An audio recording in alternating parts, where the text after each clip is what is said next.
Okay, I keep getting distracted. So I am going to start from this area, um, which is kind of, well, it's to the left of where I really do all my work. I don't do anything back here. And um, we do have a service that will treat those weeds that are growing back there, but I don't do anything back there.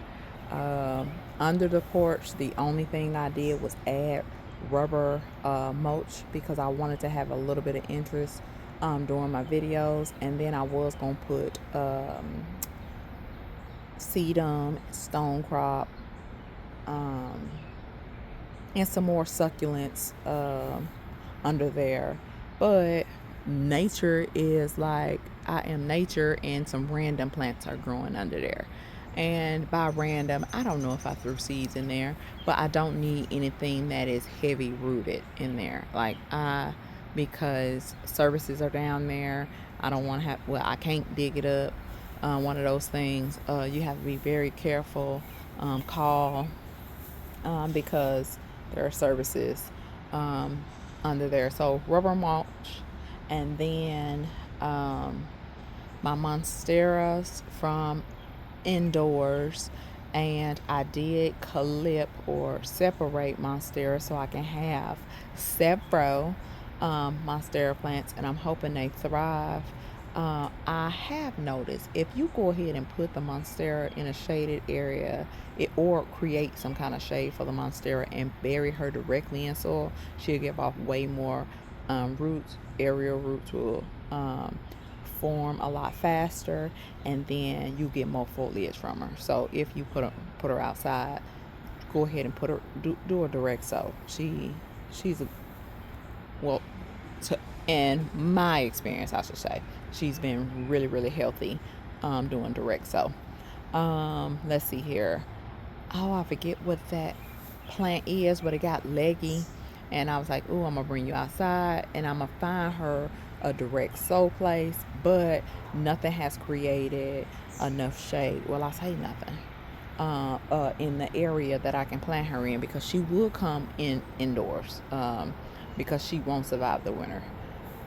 And monsteras, they come indoors as well. So this elephant corn is actually, made a really great comeback. So I think she is just wanting to live. Look at her.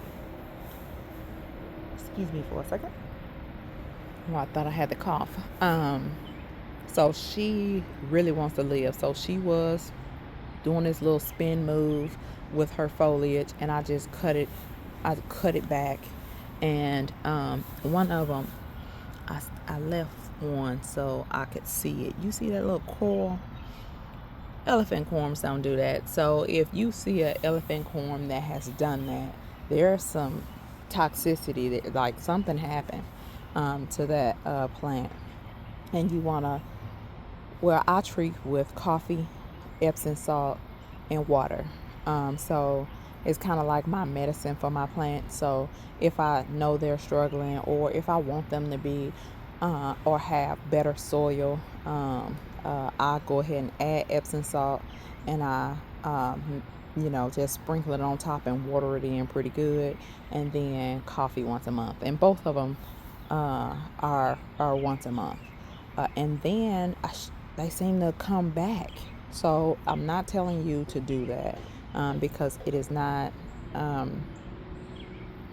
well, it's tested by me, but it's not widely tested or used. But I have had great success with adding coffee to my soil to treat a few ailments. And let's keep walking because I am going to make this 10-minute mark. Oh, I was telling my coworker that gave me the Wisteria seeds, that two of them are doing just amazing. The other two that was in this pot, I think they said, well, nah, she taking up so much of the energy, I just went ahead and pulled those twigs out from the bottom and I tossed them. And now, where did I toss them? I don't know. So I might have wisteria growing in some unknown place, because the wisteria, it grows off the dead wood, or old wood, I should say, not dead wood. So old wood. And I probably just didn't give it enough time to go ahead and thrive like this one is. And I kept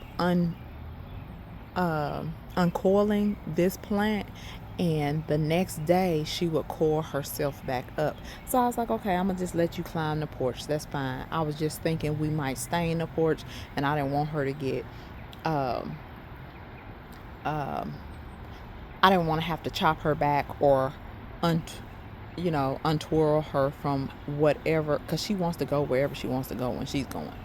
And my okra bed now has everything in it. It has everything. Some little lime plant decided it wanted to go ahead and come back this year.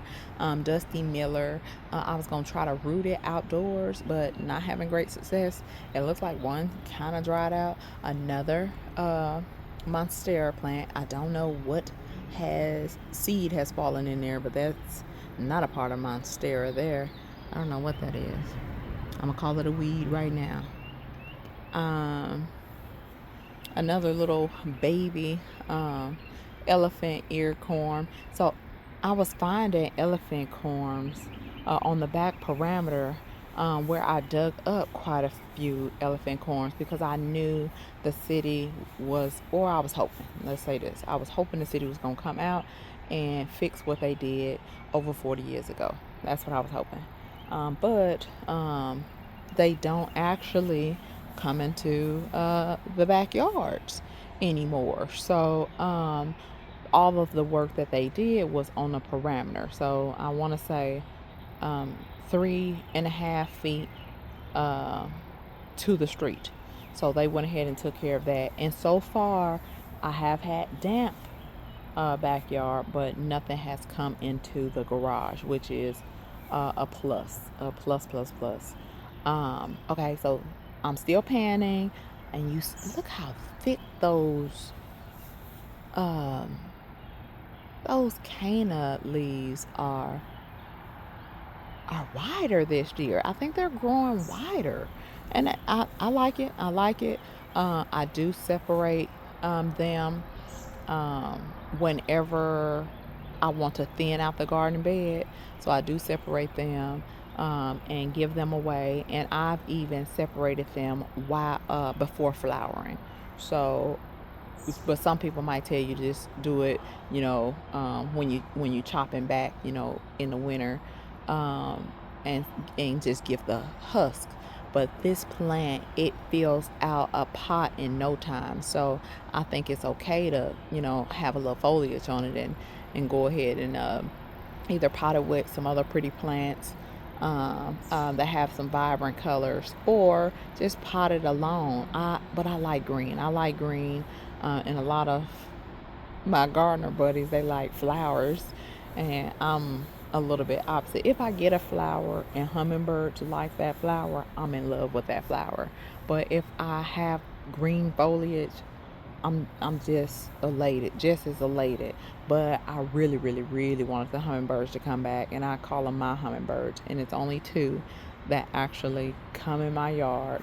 Um, and I thought by letting the salvia spread like I've allowed her to, because generally I would cut her back. That will all be elephant corns. You see this? Is that what's our fence? Maybe 5 foot on this side. Um, and look at that. So she is getting tall, and just beautiful. And I let her just take over. This whole bed would generally be elephant corns. I did dig out a couple because I knew I like to give some away.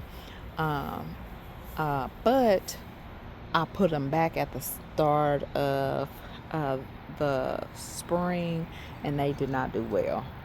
Again, water. And I was just like, ugh, I just thought they were going to be okay, but they were not. So this is the end of the tour, and with 15 seconds remaining.